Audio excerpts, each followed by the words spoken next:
Kam?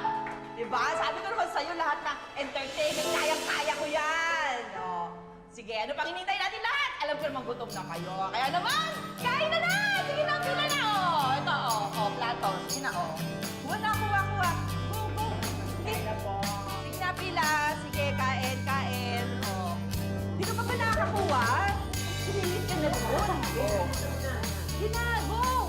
May mga juice pa dyan, ha? Kung gusto niyo, may soft drinks. May kakanin din dyan. Ayan ka, paborito mo. Hindi ba kanina mo paborito yung kakanin dyan? Sige na. Ay! Teka lang. Hindi kompleto ito eh.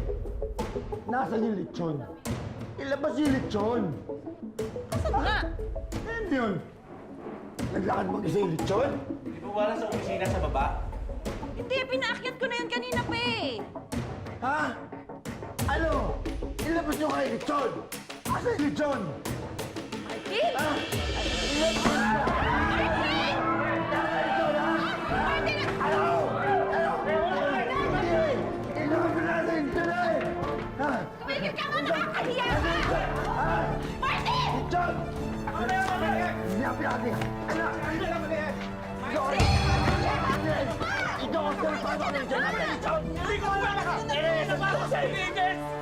Hoy, bakit pati ako, ha? Ang kapal naman ang mukha mo! Di ba kita ng dalawang mata mo na pinasok namin sa kwarto? Bakit pagbibintangan mo ako? Kapal naman ang mukha niyo pareho-pareho kayo puro bintakero! Bakit man ito si Nancy? Ha? Nancy, siguro inuwi mo sa bahay niyo yung lechon, no? Bakit naman namin iuwi? Di ba pinangako nga namin yun? Saka pinadala nga namin dito, di ba? Ayun na nga eh. Kasi nga nagpapanggap kayo. Siguro, pinagyabang mo lang na kayang-kaya yung pamukha sa amin na kaya niyong bumili ng lechon. Pero yung totoo, paaasahin niyo naman kabarangay natin, di ba? Pagyayabang mo muna, tapos ipagdadamot mo. Ayaw mo ipatikip! Sandali, Ides. Saan nanggagaling yung panghusga mo sa amin? Hindi totoo yung sinasabi mo, Ides. Akala ko ba magpapasko masamang magbintang? Ano yung ginagawa mo?